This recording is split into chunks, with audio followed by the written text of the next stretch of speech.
Morning, कैसे हो guys आप सभी लोग और तैयारी कैसी हो रही है आपकी। I hope you are doing well guys. और देखते हैं क्या है आज के सेशन में। 89 हमारा प्रैक्टिस सेट है गाइज। बहुत इंपॉर्टेंट क्वेश्चन है किसी भी एग्जाम के लिए, टीजीटी पीएचडी के तो बेसिकली हैं ही, बाकी भी कोई एग्जाम अगर आप दे रहे हैं तो उसके लिए भी कोई बेनिफिशियल वीडियो रहेगा। ठीक है, लास्ट में एक स्कोर आपको ज़रूर साझा करना है मेरे साथ, और लाइक शेयर सब्सक्राइब जरूर करना है गाइज। जो अगर आप नए हैं चैनल पे तो सब्सक्राइब कर लीजिए ताकि लास्ट तक हम लोग साथ बने रहें और बेहतरीन तैयारी हमारी हो पाए। चलिए शुरुआत करते हैं बिना डिले किए। तो पहला क्वेश्चन स्क्रीन पर ये रहा। 1 सेकेंड गाइज। हाँ, तो पहला क्वेश्चन हमारा ये रहा, which of the following is not a work by lamp. इनमें से कौन सा जो वर्क है वो लैम्प का नहीं है। John Woodvil, the old familiar faces, Hester या फिर लैला रुक। तो इनमें से कौन सा जो वर्क है गाइज वो हमारे चार्ल्स लैम्प का नहीं है। तो गाइज यहाँ पर बात करेंगे डी ऑप्शन की, यानी कि ये वाला डी ऑप्शन लैला रुक जो है ये हमारा ये एक ओरिएंटल रोमांस है थॉमस मूर के द्वारा, ना कि चार्ल्स लैम्प के द्वारा। ये आया था 1817 में। ठीक है, ये भी आप थोड़ा बहुत पता रहना चाहिए। तो 1817 में ये वर्क आया था, और जहाँ पर ये टाइटल जो है डॉटर से लिया गया है, मुगल एम्पियर औरंगजेब की डॉटर से लिया गया है ये टाइटल लैला रुक। ठीक है, चलिए अच्छा नेक्स्ट क्वेश्चन है, the essay South Sea House is written by. South Sea House तो आते ही आप समझ जाइएगा कि ये चार्ल्स लैम्प से ही रिलेट कर रहा है, तो चार्ल्स लैम्प का ही हमारा ये है। और सिडोनिम जो इलिया लिया इन्होंने वो भी साउथ सी हाउस में ही जब ये वर्क कर रहे थे तो अपने जो इनका जो कंपेनियन था उसी से इन्होंने ये ले लिया था। ठीक है, तो यहाँ पे हो जाएगा आपका Charles Lamb, right, B option होगा। Who use the epithet gentle hearted Charles for Charles Lamb. Charles Lamb के लिए ये जो एपिडेट है, एपिडेट होता है गाइज कोई भी हम एक उपाधि दे देते हैं, उपाधि होता है इसका सीधा मतलब। तो जेंटल हार्टेड चार्ल्स किसने कहा था चार्ल्स लैम्प को, वर्ड्सवर्थ, कीट्स, ब्राउनिंग या फिर कॉलेज। तो गाइज एसटी कॉलेज ने कहा था, ये ध्यान रखें, बहुत इंपॉर्टेंट क्वेश्चन है, पहले भी पीजीटी में आया है, पिछली पीजीटी में ही आया है, तो ये आपका हो जाएगा। ठीक है, चलिए, Wherefore wave with toil and care, the rich robes your tyrants wear. The above lines have been taken from Wordsworth की लाइन है ये, कीट्स की, शैली की या फिर टनीशर की, किसकी लाइन आपको ये लग रही है। तो आप यहाँ पर जाएंगे गाइज, आई थिंक आप जाएंगे सी ऑप्शन पर, यानी कि पीबी शैली की ये लाइन है, पीबी शैली की। ठीक है, इनका एक वर्क रहा है, आ song man of England, uh song, ठीक है, मैन ऑफ इंग्लैंड। ठीक है, ये इनका वर्क है और इसी से जो है ये लाइन ली गई है। ठीक है, wherefore weave with toil and care, the rich robes your tyrants wear. Winter is come and gone, सर्दियाँ आती हैं चली जाती हैं, but grief returns with the revolving year. लेकिन जो ये होता है विंटर, जो ग्रीफ होता है वो जो साल दर साल चलता रहता है।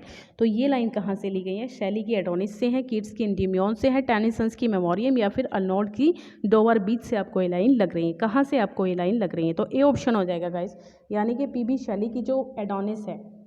ठीक है, पीबी शैली की जो होगा हमारे पास, ये क्या हो गया गाइज, ये वर्क नहीं कर रहा, सॉरी, हाँ एक सेकेंड, ए ऑप्शन हो हमारे पास, सैली की एडोनिस, कीट्स की इंडिम्योन। तो ए ऑप्शन पे जाएंगे।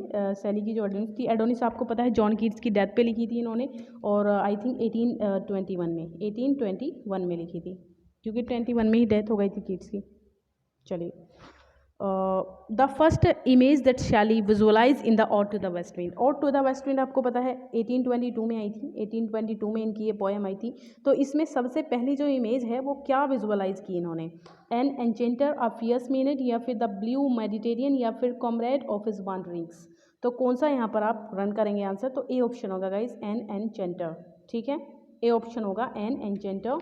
अच्छा, और टू द वेस्ट विंड जो है आई थिंक 1820 में आई थी, 1822 में आई थी गाइस, और टू द वेस्ट विंड 1820 लग रहा है वैसे मुझे। चलिए देख लेते हैं इसको, कोई नहीं। अच्छा, आप मुझे बता देना। अच्छा, एन्चेंटिंग जो फीलिंग है ये, ओके, चलिए, लिटिल नेल बताना है आपको कि कौन से चार्ल्स डिकन्स के कौन सा कैरेक्टर है, कौन से नॉवल में आपको मिलता है। हार्ड टाइम्स है, ग्रेट एक्सपेक्टेशंस है, ओलिवर ट्विस्ट या फिर द ओल्ड क्यूरियोसिटी शॉप। तो किस में आपको ये मिलता है। तो गाइज आई होप आपको ये आंसर पता होगा, और बहुत ही अच्छा आंसर है। ठीक है, दिक्कत वाली बात नहीं है इसमें। तो ये आपका हो जाएगा ऑप्शन डी, यानी कि द ओल्ड क्यूरियोसिटी शॉप में हमको मिलता है ये लिटिल नेल नाम का कैरेक्टर। कब आई थी ओल्ड क्यूरियोसिटी शॉप? ये आपका 1841 या 41 से 42 तक, क्योंकि सीरियल ही पब्लिश्ड होते थे इनके। और अगर आप ओलिवर ट्विस्ट की बात करें तो 1839, ठीक है 1839। ग्रेट एक्सपेक्टेशंस की बात करें तो 18 आई थिंक ग्रेट एक्सपेक्टेशंस आपका 1830, हाँ नहीं गाइस, ग्रेट एक्सपेक्टेशंस मुझे याद नहीं आ रहा एक्चुअली। हाँ 1861 गाइस, 1861। ओके, कभी कभी याद नहीं आता। 1854 आपका चार्ल्स, अच्छा 1854 आपका ये हो जाएगा, ठीक है। चलिए, who among Charles Dickens characters humble and villain? Villain होगा ये, विलेन कहाँ से आ गया? ठीक है, कोई नहीं, टाइपो है गाइस, विलेन। आपको बताना है कि कौन इनमें से हम्बल है और विलेन है। तो मिस्टर पिकविक है, मिस्टर गैम्प है, मास्टर हमफेरी निकोलस निकलबी है, मार्टिन या फिर लिटिल नेल है, यूरिया हीप और बार्किस हैं। तो इसमें से कौन सा आपका सही आंसर होगा? तो आई थिंक गाइज इसमें से आपका डी ऑप्शन सही होना चाहिए, यानी कि यूरिया हीप और बार्किस जो है, यूरिया हीप आपका हम्बल हो जाएगा और जो बार्किस है वो विलन हो जाएगा, ठीक है। और ये कहाँ के हैं? डेविड कॉपरफील्ड, डेविड कॉपरफील्ड, ठीक है, ऐसे ही समझ लीजिए। चलिए, मैच द फॉलोइंग, इनमें मैच करना है कि कौन सी चीज़ आपको कहाँ पर मिलती है। डोम्बी एंड सन में इनमें से क्या है? The return of the native, bleak house या फिर टेस्ट ऑफ द डेयरडेविल्स। तो यहाँ पर आप लोग जो देखते हैं वो आपका आंसर बनता है, जो डोम्बी एंड सन में है वो क्या हो जाएगा आपका गाइज? फोग हो जाएगा आई थिंक, है ना। फर्स्ट में आपका I think okay I think 2 होना चाहिए गाइज यहाँ पर।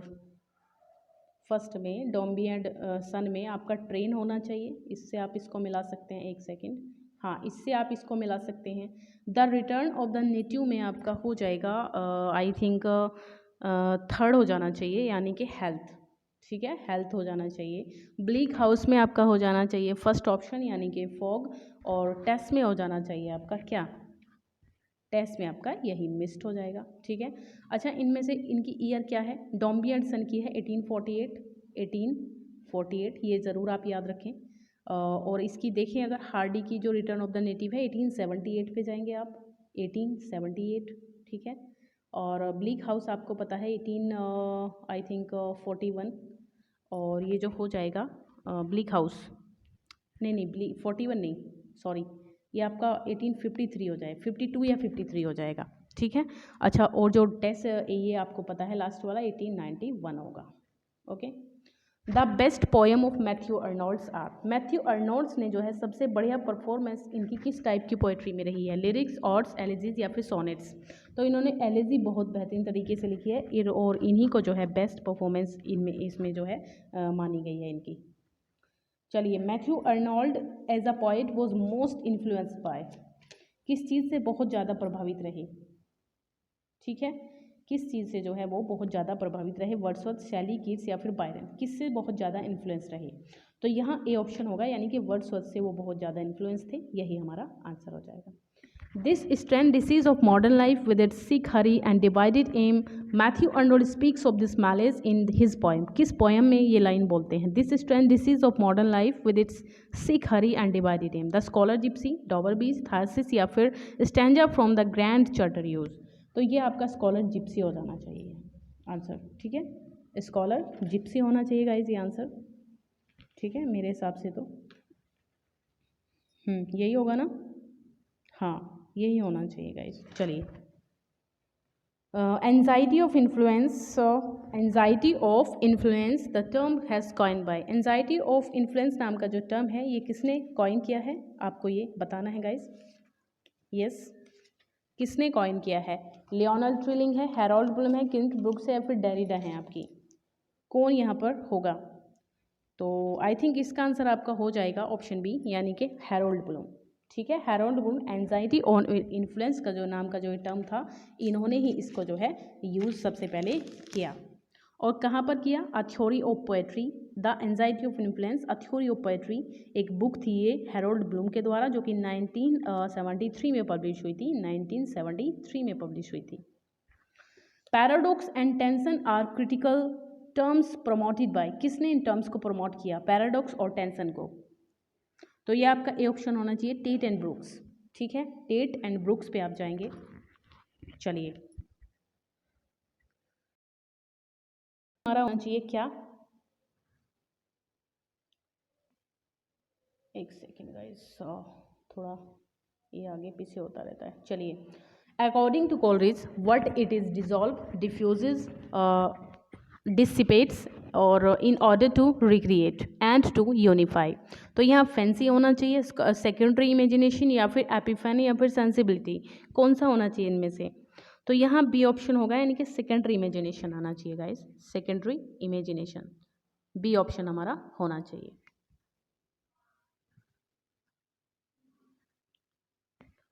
ओके,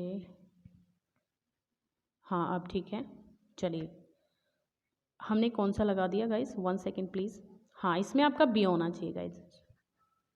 चलिए, द टर्म कैंपस नॉवल, अच्छा कैंपस नॉवल किससे एसोसिएट था, Graham Greene, William Golding, Margaret Atwood या फिर किंग्सले एमिस? तो आप सीधा जाएंगे डी ऑप्शन पर, यानी कि जो किंग्सले एमिस थे वही हमारे कैंपस नॉवल से बहुत ज़्यादा रिलेट करते थे। और किंग्सले एमिस, कैंपस नॉवल को हम लोग कहते हैं जो यूनिवर्सिटी या फिर कैंपस के इर्द गिर्द जो कहानी रहती है। ठीक है, करेक्टली स्पेल्ड वर्ड बताना है आपको, करेक्टली स्पेल्ड वर्ड। अच्छा, प्रोनंसिएबल, प्रोनंसिएबल का जो करेक्टली स्पेल्ड वर्ड है वो कौन सा होगा इनमें से? तो गाइस मेरे हिसाब से तो आपका हो जाना चाहिए कौन सा आंसर, प्रोनंसिएबल, ये होना चाहिए B option according to me, है ना? आई थिंक आपको भी यही लग रहा होगा, प्रोनंसिएबल, हाँ बी ऑप्शन होना चाहिए। ठीक है, चलिए, करेक्टली स्पेल बताना है यहाँ पर भी ड्यूली का, तो कौन सा होगा? सारी स्पेलिंग देखिए बहुत कंफ्यूजिंग है ये ड्यूली। तो ड्यूली इज करेक्टली स्पेल्ड, जिसका मीनिंग होता है प्रॉपरली, फिटिंगली या फिर पंक्चुअली। क्या हो जाएगा? ड्यूली, बी ऑप्शन होगा इसमें भी, ड्यूली सही है। इसका मतलब होता है, समझ लीजिए, फिटिंगली, प्रॉपरली या फिर पंक्चुअली। इसमें भी करेक्टली स्पेल्ड बताना है वैक्यूम, और ये बहुत ही शानदार मीनिंग है। और वैक्यूम में आप जाएंगे डी ऑप्शन पर, वैक्यूम में आप जाएंगे डी ऑप्शन पर, यानी कि VACW होता है वैक्यूम में। माइरियड का एंटोनिम बताना है आपको। ठीक है, माइरियड का आपको एंटोनिम बताना है गाइस, क्या हो जाएगा? ओके, अच्छा, माइरियड का जो मीनिंग होता है गाइस, उसकी अगर हम बात करें तो इसका मतलब होता है लिमिटेड। ठीक है, लिमिटेड होता है, किसी चीज़ का लिमिटेड होना या सर्टेन होना। ओके, और बाकी जो है इनमरेबल का मतलब होता है फ्यू, कुछ। कंपेनियन का मतलब होता है एंटागोनिस्ट, और मेस्मराइजिंग का मतलब होता है डिस्गस्ट। ओके, एंटागोनिस्ट, कंपेनियन या फिर मेस्मराइजिंग का डिस्गस्ट। चलिए, एम्पल का आपको एंटोनिम बताना है, एम्पल। अच्छा, एम्पल का मतलब क्या होता है? इसका मतलब होता है बहुत, एक तरीके से कम होना, किसी चीज़ का कम होना। तो इनफ ज़्यादा होगा, सफिशिएंट भी ज़्यादा होगा, स्केर्सिटी भी क्या होती है? तो यहाँ आपका आई थिंक होना चाहिए जो मीगर है। ठीक है, मीगर इसका अपोजिट होना चाहिए। ओके, मीगर होना चाहिए। एम्पल कमी होती है ना? ओके ओके, सी ऑप्शन होगा यहाँ पर, एम्पल। एक second, enough, sufficient, scarcity. Okay okay, ये सारे सिनोनिम होंगे एम्पल के, जबकि मीगर जो होगा वो इसका आंसर होगा, मीगर। ठीक है, ओके, मीगर का मतलब कम होता है, एम्पल का मतलब ज़्यादा होता है। तो इनफ, सफिशियंट, स्केर्सिटी, ये सारे क्या होंगे? इसके बहुत ज़्यादा होना किसी मात्रा में, और मीगर का मतलब कम होना होता है। ठीक है, कंफ्यूज हो जाती हैं गाइस कभी कभी, सॉरी। अच्छा, प्रोफिन का एंटोनिम बताइए क्या होगा? प्रोफिन, अच्छा प्रोफिन का प्रोफेस होगा, स्केर्ड होगा, डिटेन हो गया, फिर प्रोफाउंड होगा। इसका होगा आपका सेक्रीट। ओके, सेक्रीट होता है, सेक्रीट होना, पावन होना, किसी चीज़ का पवित्र होना, तो सेक्रीट होना है ना, बी ऑप्शन। अच्छा, प्रोफेस का मीनिंग क्या होगा? कंसील होता है, छिपाना होता है किसी चीज़ का। ओके, छिपाना, छिपाना। और डिटेन का मतलब क्या होगा? डिटेन का मतलब लिबरेट होता है, लिबरेट होता है किसी चीज़ को जो है एक तरीके से स्वतंत्र कर देना। ओके, और प्रोफाउंड का मतलब होता है, और प्रोफाउंड का हो जाएगा आपका सुपरफिशियल। ठीक है, सुपरफिशियल। तो गाइज यही थे आज के क्वेश्चन। आई थिंक आपको वीडियो पसंद आई होगी, अगर पसंद आई है तो लाइक शेयर जरूर कीजिएगा, और कमेंट सेक्शन में अपना स्कोर ज़रूर शेयर कीजिएगा। कैसे क्वेश्चन आपको लग रहे हैं। ठीक है, बाय, टेक केयर गाइस, पढ़ते रहिए। नेक्स्ट वीडियो में फिर से आपसे मुलाकात